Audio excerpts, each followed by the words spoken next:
Hello everyone and welcome back to Beef Reacts. Today,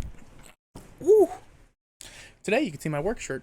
This is the company I own. Anyway, today we are checking out a short animated movie, There's a Man in the Woods.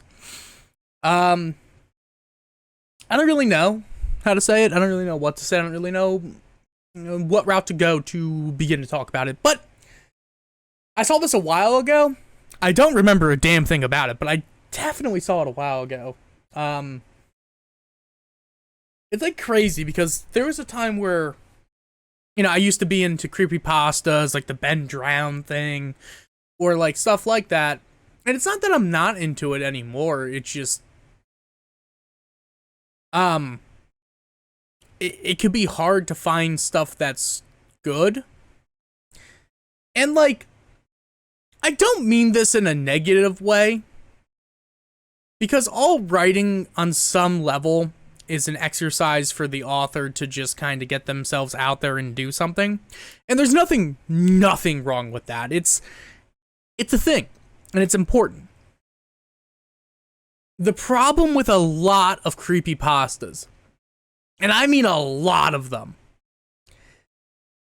is that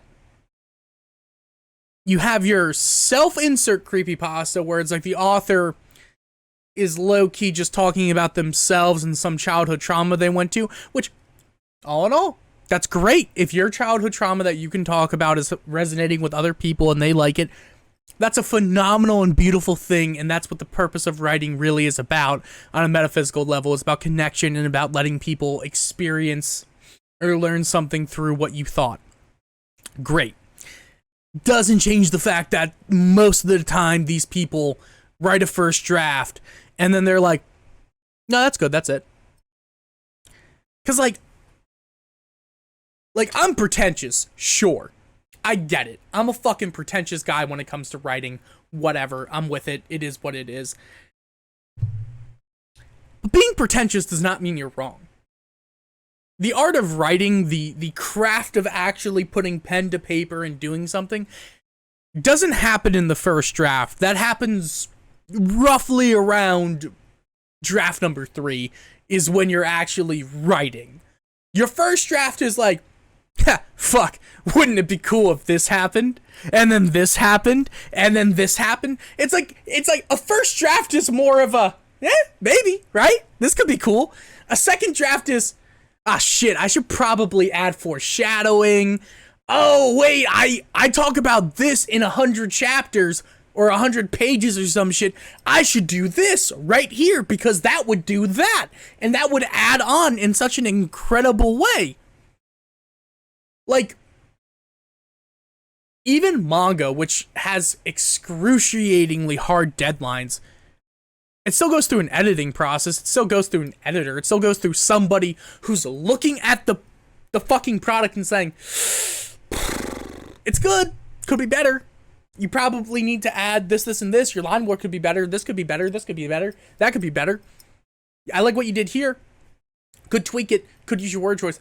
But your third draft is where the fun shit comes in, because your third draft is you have your foreshadowing, you have your actual plot beats, and now you're not changing a lot of what happens in the story. You might add a scene, maybe 2, something, but you're not going to add a fuck ton because you're there. You're at the fucking finish line. So your third draft is you're starting nitpicking. You're like, do I really want to use the word devastated? Why not destroyed? No, I don't like this verbiage. Is this tense properly? Because that's where writing becomes art, is in the fucking nitpicking minute details of creating something that can be bigger than yourself. And like, that's what makes like creepypastas hard for me sometimes. I know this is a long rant about something and I haven't even started. I apologize, but like, it's hard for me to get into creepypastas because a lot of them are just shit people put out there. And that's great, but that doesn't mean they're good. And like, I've been wanting to get more into analog horror, and if, honestly, question of the day, what analog horror series do you like the most? Let me know in the comments down below. But like, you can always see the difference between something that's a first draft and something that's special. I personally really like Pen Pal. That is by far my favorite creepypasta, though. Like, I think Pen Pal is so fucking cool. Anyway, let's jump into this.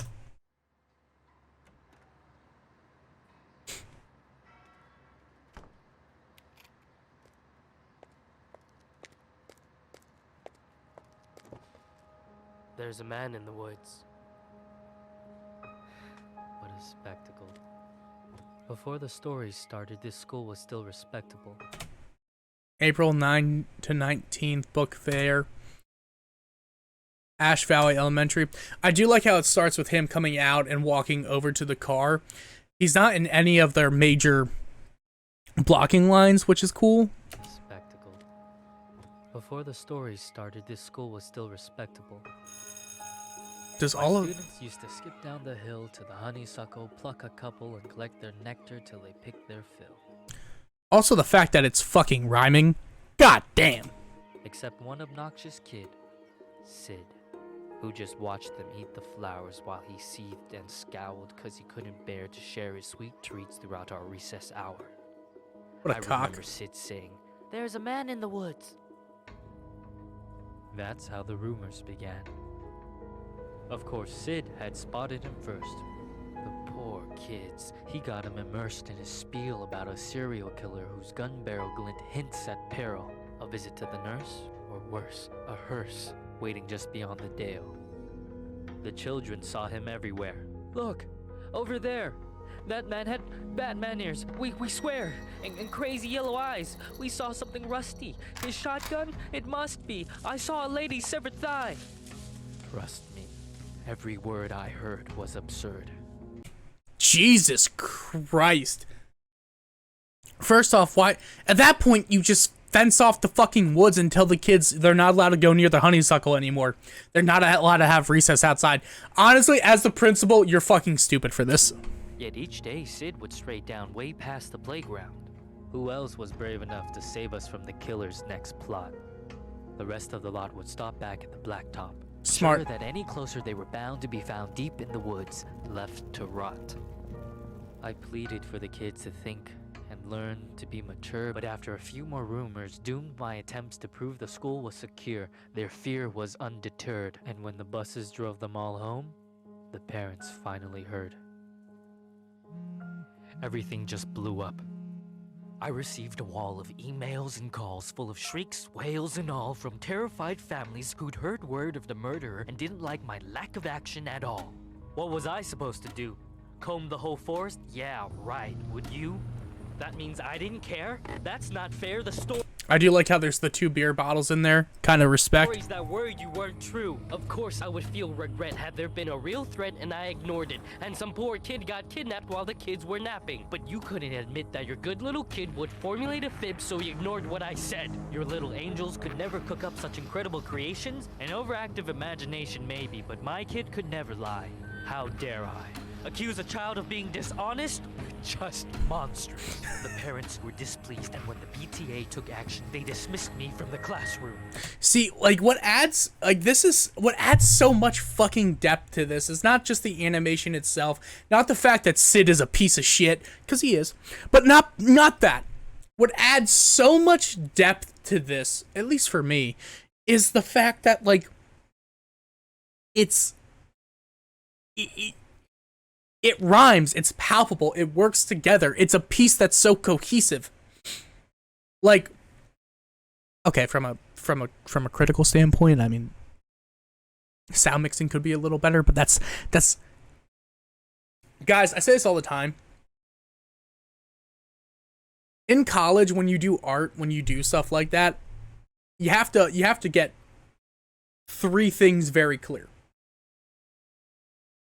Criticism is not hatred. Criticism is helpful. Like me saying the sound mixing could be a little better. That's because this was created by somebody, and it's the scripting, the rhyming, the poetry, the lines, the animation. It's all on point. There are small little tweaks that could probably enhance it. That does not mean the piece is bad. It just means it's a small little tweak. Every single thing I make deserves to have tweaks. Hey, Matt, you probably could have acted a little bit better. Hey, Matt, you probably could have did this. Hey, Matt, you probably could have done that. How do I know that? Because when I rewatch my own content, I go, fuck, I should have did that. But that's how you get better. Second thing you learn is how pieces work together. All art, or all, like, what makes video different than photography, than painting, than music, than a lot of stuff. Music is probably the closest to it because it's taking a lot of individual pieces and bringing them together to create a meaning and a tapestry. But like this tapestry is, why the poetry? Why the rhyming? Why the speaking? Why focus on this kid who is going through this horrible shit? Or not going through, but making up these lies and doing this thing, and give the perspective of a teacher who is down on his luck and doing something. Who's going through a descent, a spiral, if you will.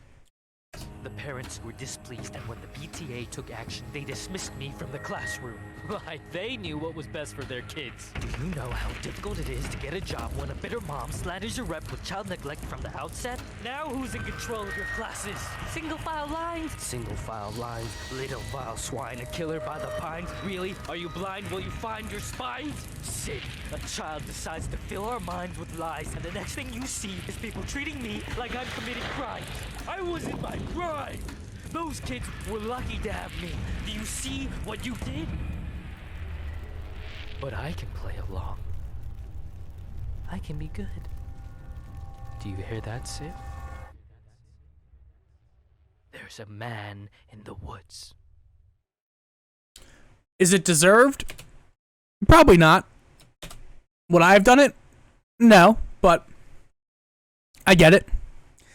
It's an interesting concept of how a reputation can be ruined by a single lie, and that's, I think the piece is somewhat about that, about how the word of a child can be taken as gospel in a lot of ways, because it's like, why would kids lie? But kids lie all the fucking time. And like, I don't know if you guys know this, but I believe the 80s into 90s, there was a big push in psychology for like a repressed memory relocation. And how do I say this? There are repressed memories. There is childhood trauma. There are things that happened. However,